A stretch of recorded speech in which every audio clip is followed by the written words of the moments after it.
കഴിഞ്ഞില്ലേ? ഞാൻ മൈക്രോവേവിൽ ഒരു ചമ്മന്തി ഉണ്ടാക്കാണ്. മൈക്രോവേവ് ഉള്ളി ചമ്മന്തി.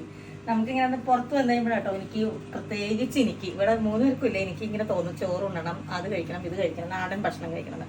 അപ്പൊ ഇന്നലെ നമ്മുടെ ടിന്ന് മാക്കറിലില്ലേ ടൊമാറ്റോ സോസിലാണ് അത് വെച്ച് ഇലക്കറി ഉണ്ടാക്കി. സോസേജ് കൊണ്ട് ജസ്റ്റ് ഒന്ന് മെഴുക്കുവരട്ടി. നമുക്ക് എക്യുപ്മെന്റ്സ് ഒന്നും ഇല്ല, ഇച്ചിരി ഓയിലും ഉണ്ട്, മൈക്രോവേവ് ഉണ്ട്, ചെറിയൊരു അടുപ്പുണ്ട്, പിന്നെ ഇവിടെ കിട്ടുന്ന പാപ്രിക്ക പൗഡറും അതൊക്കെ വെച്ചിട്ട് പിന്നെ ചോറും ഇതുപോലെ വാങ്ങിച്ച് വെച്ചുണ്ടാക്കി.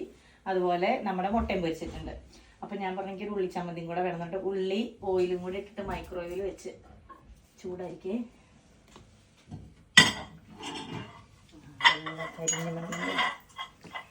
ഉള്ളി മുപ്പിച്ചത്, ഉള്ളിയും മുളക് പൊടിയും ഓയിലും കൂടി ഇട്ടിട്ട് കഴിച്ചാൽ ചേട്ടെ. ചെറുതായിട്ട് കരിഞ്ഞു പോയിട്ടുണ്ടെന്നോ.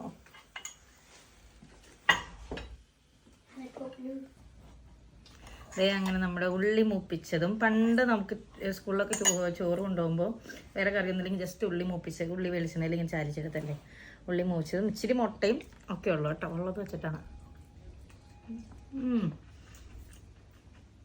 അയ്യോ നല്ല ടേസ്റ്റ് ഉണ്ട്. ഉള്ളിയും വെളിച്ചെണ്ണ ഇച്ചിരി മുളക് പൊടിയൊക്കെ ഇട്ടിട്ട് വാവ് സൂപ്പർ ടേസ്റ്റ്. മുട്ടയൊന്നും വേണ്ടായിരുന്നു.